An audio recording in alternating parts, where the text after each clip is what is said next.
عندك حق طبعا تكون قلقان وغضبان من كل اللي بيحصل في العالم ده، حروب ودرونز وفضائيين في المحيط وأوربس وبلازموس في السماء، وحكومات بتنهار بين ليلة وضحاها يمكن كمان بقرار واحد زي ما حصل في ألمانيا وفرنسا وكوريا الجنوبية ودلوقتي تايوان.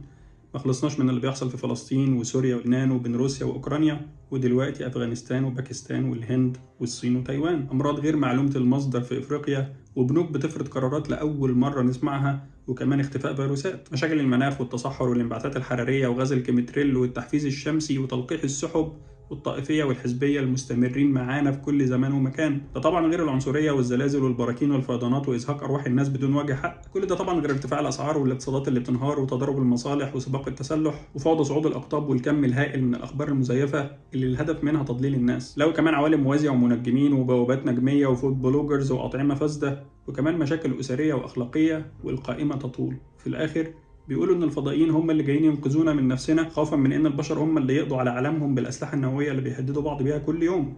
وده يخلينا نفكر، مش يمكن الفضائيين يكونوا أرحم من اللي بيحصل في العالم ده؟ ده غير طبعا مفاجآت الذكاء الاصطناعي والخوف منه اللي بيزيد كل لحظة مش كل ساعة ولا كل يوم، وممكن نبقى نتكلم عن ده في فيديو تاني إن شاء الله. لكن الحقيقة إن كل اللي بيحصل ده هو من فرط الأخبار وكميتها الكبيرة جدا لدرجة إن الناس ما بقوش عارفين يتعاملوا مع أي خبر إزاي. الموضوع بقى واصل لدرجة إن اللي نظره 6/6 ومش محتاج نضارة الحمد لله دلوقتي بقى قاعد بيتفرج إزاي يجيب أفضل نضارة نظر، مجرد إن شكلها ممكن يكون كويس على بعض الناس، وأي تضييع وقت والسلام. والمفروض إننا مع كل اللي بيحصل ده نشغل مود اللامبالاة ونقول إن كل ده طبيعي. كل ده ممكن يبقى طبيعي لو فعلا فصلنا شوية وبدأنا نركز على الحاجات اللي بتأثر علينا بشكل مباشر، علشان حتى نقدر نقلل القلق ده قدر الامكان. الطبيعي فعلا ان مع كل اللي بيحصل ده نسمع الشباب وهم بيقولوا هي جت على الكام سنه اللي انا عايشهم يعني وكل ده يحصل.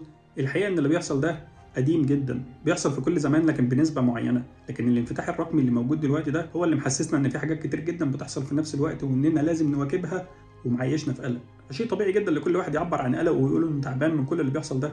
والحقيقه ان العالم في مرحله فارقه، وده مش مجرد كلام، دي افعال وحقائق واحداث موجوده قدام عينينا، وهي اللي بتساعد في تشكيل عالم جديد سياسيا واقتصاديا، ويمكن نشوف نتيجه ده خلال الكام شهر اللي جايين ان شاء الله. اللي حابب اقول انك لو مهتم بكل اللي بيحصل حواليك فتابع بثبات مش بخوف.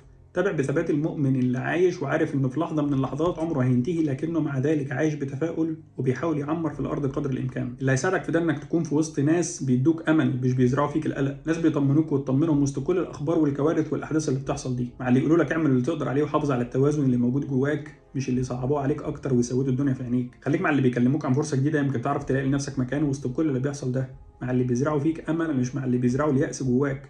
ومهما كان اللي بيحصل ومهما كان اللي هيحصل، خليك مع ربنا سبحانه وتعالى، لأن ربنا سبحانه وتعالى هو القائل إنا كل شيء خلقناه بقدر معلوم ووقت معلوم وكيفية معلومة، والحكمة معلومة له سبحانه وتعالى مخفية عن خلقه. خليك مع ربنا سبحانه وتعالى لأنه هو من خلق وهو الفعال لما يريد، يفعل في ملكه ما يشاء. اللي مع ربنا سبحانه وتعالى مهما حصل فأمان. ليه؟ لأن أقصى حاجة ممكن تحصل هي تنفيذ مراد الله. سلام.